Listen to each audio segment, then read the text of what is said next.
بسم اللہ الرحمن الرحیم۔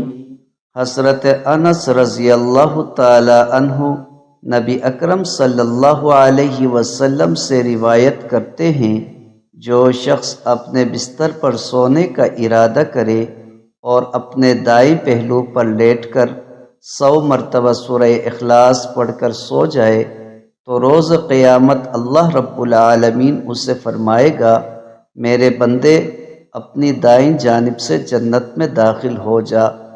حضرت ابو ہریرہ رضی اللہ تعالی عنہ سے روایت ہے کہ نبی اکرم صلی اللہ علیہ وسلم نے ایک آدمی کو سورہ اخلاص پڑھتے ہوئے سنا تو فرمایا، واجب ہو گئی۔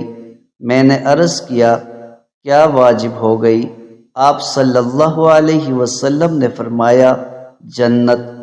فروا بن نوفل رضی اللہ تعالی عنہ اپنے والد سے روایت کرتے ہیں کہ انہوں نے عرض کیا، اللہ کے رسول، مجھے کوئی ایسی چیز سکھائے کہ جب میں بستر پر لیٹوں تو اسے پڑھ لیا کروں۔